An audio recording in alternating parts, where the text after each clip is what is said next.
আপনি ইসলামিক মৌলবাদ, আপনি ইসলামিক র্যাডিকালাইজেশন, জিহাদ নিয়ে কথা বলবেন না, আপনি জ্যোতি বসুর কথা বলছেন। আমাকে বলুন তো, জ্যোতি বসু কি ঢাকায় রাজনীতি করতে পারতেন না? জ্যোতি বসু কেন পূর্ব পাকিস্তানের মুখ হয়নি?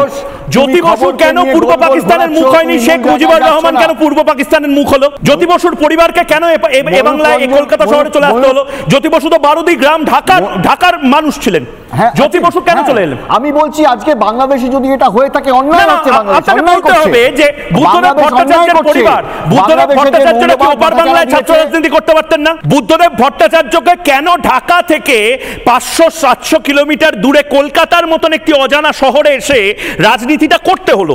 ঢাকার জনপ্রিয় ছাত্র নেতা বুদ্ধদেব ভট্টাচার্য কেন হতে পারলেন না? কিসের জন্য আসতে হয়েছিল?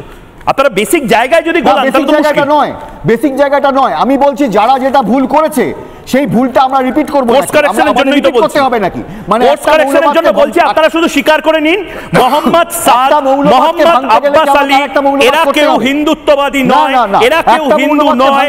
এই আব্বাস বলে যে ব্যক্তিটি সে হিন্দু নয়, সে ইসলামিক র্যাডিক্যাল অর্গানাইজেশনের পার্ট। আপনারা এটাই স্বীকার করছেন না, আপনারা এটা বলছেন তো লস্করে তৈবা উদ্দেশ্য নয় ভারতকে হিন্দু রাষ্ট্র বানানো, আমরা এটা হতে দেব না, আমরা সেটা প্রতিবাদ করব।